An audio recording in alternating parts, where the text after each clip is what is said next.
Today's story is a story from World War II. It's a story about tank men and also about mud. In some ways, it's a story that involves an element we've already talked about. The Panzer Tiger was something we covered a couple of months ago. You can pause the video to watch it now or view it later. But it's even more about a man who became known in historical records, like the tank ace. Yes, I know ace usually refers to aviation. So what do aces have to do with tanks? But in this case, at least judging by the biographies, sometimes a bit exaggerated, as often happens with Otto Carius, that was his name. We really have to talk about an ace. Depending on the sources, we're talking about 100 to 150 enemy tanks destroyed. Not a small feat for a man who served his army for just a few years, but who became a real legend, and who, after removing the soldier's uniform, was able to reinvent himself in an admirable way, becoming a pharmacist and going back to saving lives after having taken others. Otto Carius, who was called the Great Tank Ace, but also a pharmacist, which seems strange. You might ask, how is that possible? A man who first destroys enemy tanks and kills opponents and kills other human beings, and then goes on to help save them by becoming a pharmacist?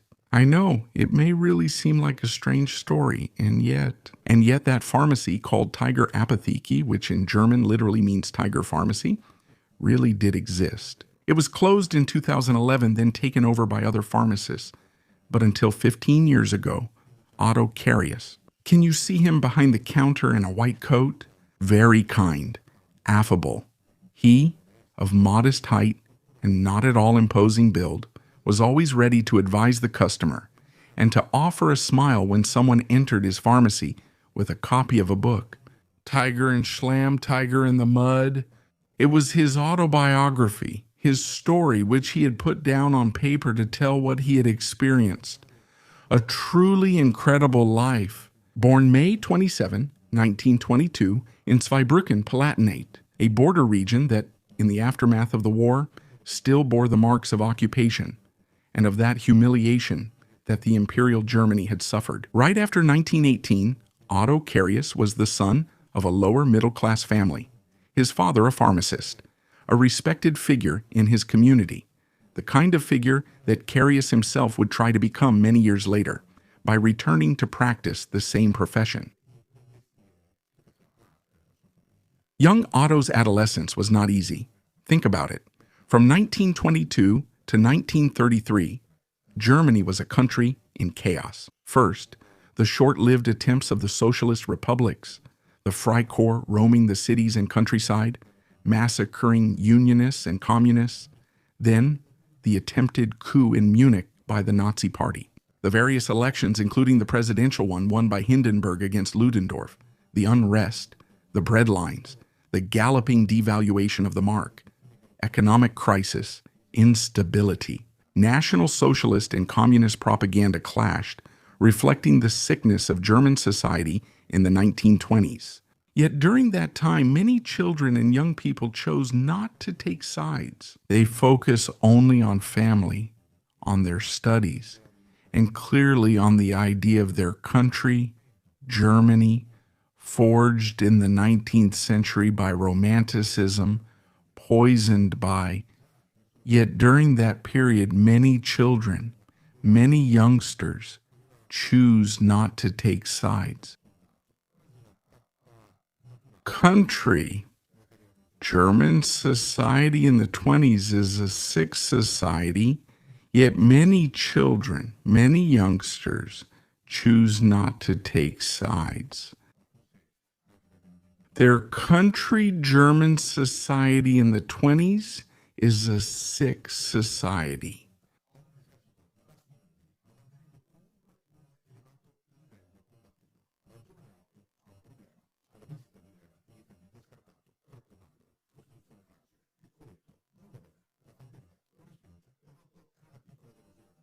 The myth of the invincible soldier fades before their eyes. And yet children, young boys choose to take sides. They look at their studies and clearly at the idea of their country.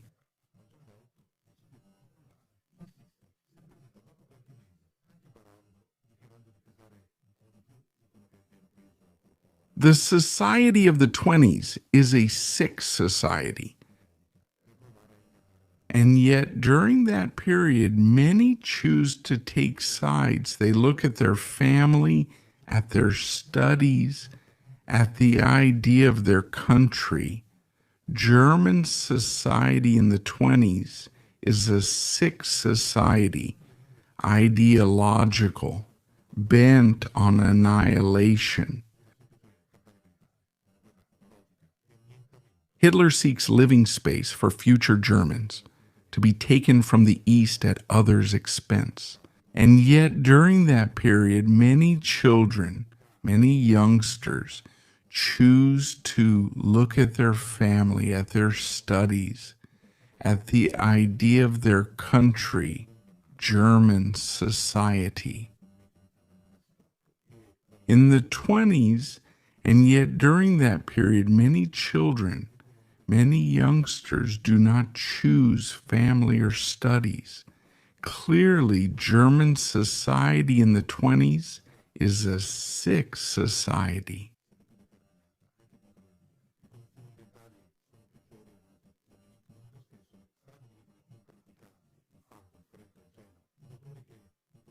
They break down, also affected by the cold, with equipment that is not always adequate. The war becomes, above all, a matter of physical endurance and also a mental challenge. It's not easy. And yet, during that period, many children make choices in their 20s. It's a sick society.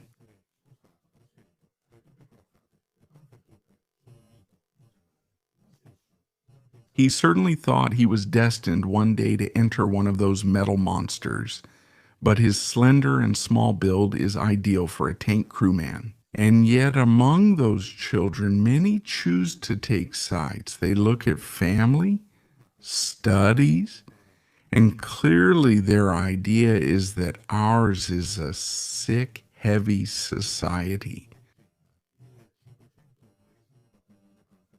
Sphere Panzerabteilung, a unit whose name means subjugation, and yet during that period, many choose to take sides. They look only at family, at studies, and in their view, Germany is a sick society.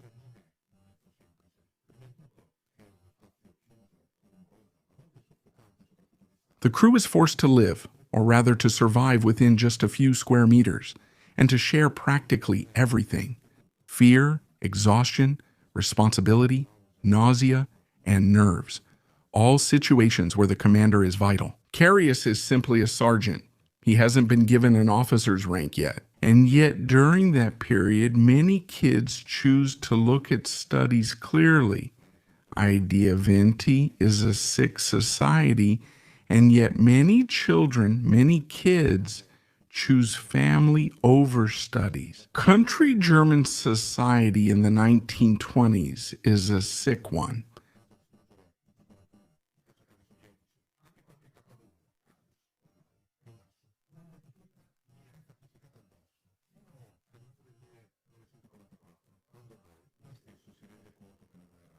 And yet during that period, many children, many kids choose not to take sides. Family, studies, clearly the idea of Germany in the 20s is of a sick society.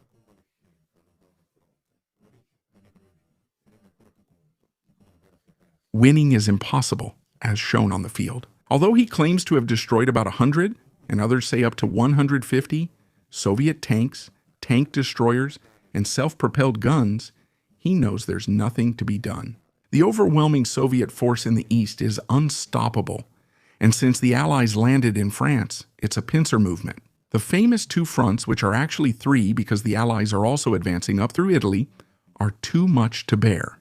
For Germany, the wound is reopened. His last act of war burns for Carius, but not physically.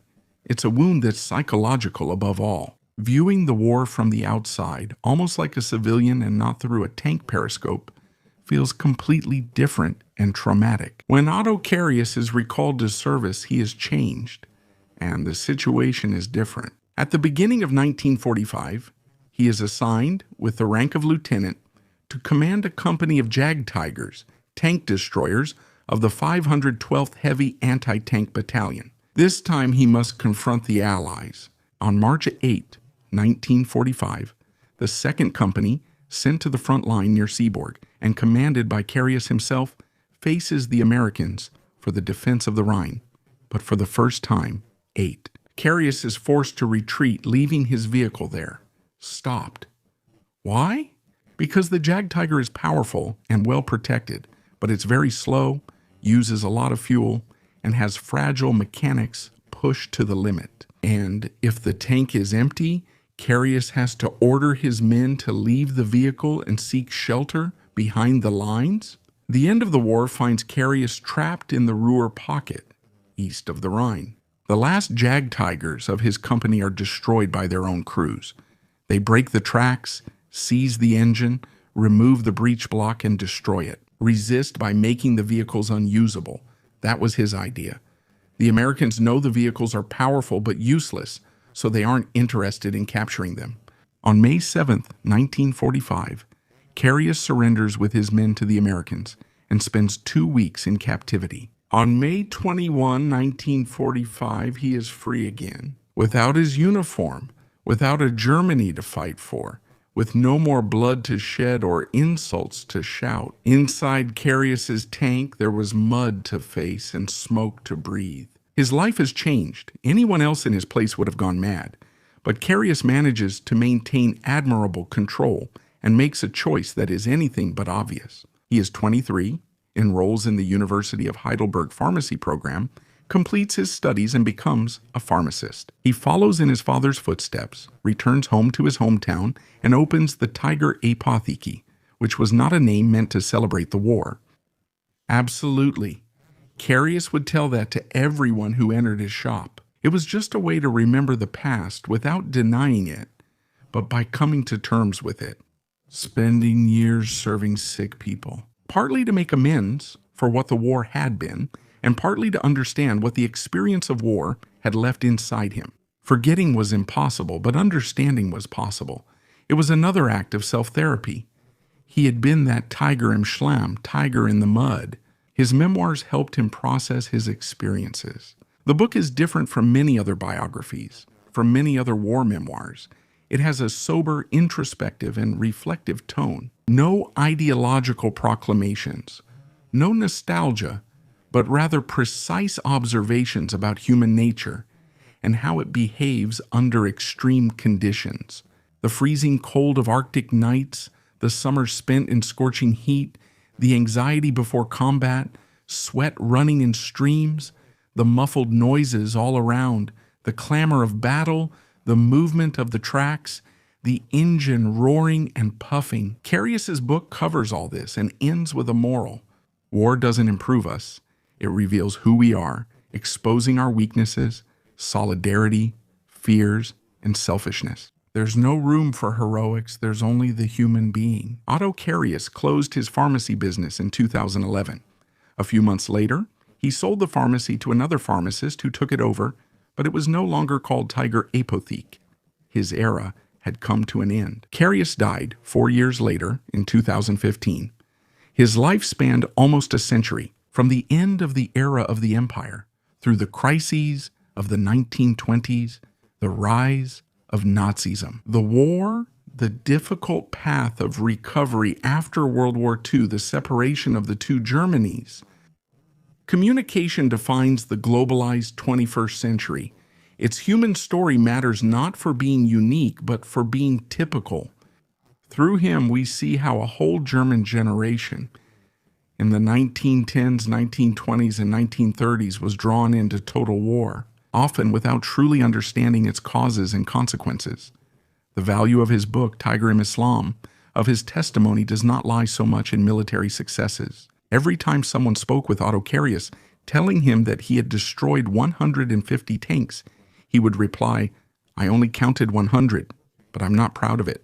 I'm not proud at all." Carius instead described war as a human experience, defined by limited and often difficult choices and responsibilities. In this sense, Otto Carius, the Panzer Ace, is not a symbol of heroism, even today. His figure, name, old pharmacy, and book exemplify critical memory, the memory of someone who experienced history firsthand, and later he tried, even with difficulty, even by re-examining his own past, to give it a complete meaning.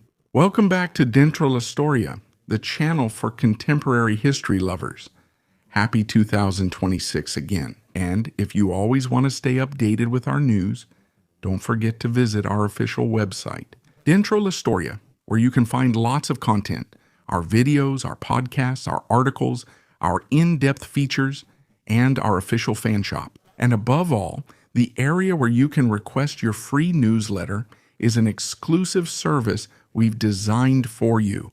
It's called Chiamate la Storia and delivers to your inbox at the start of each month.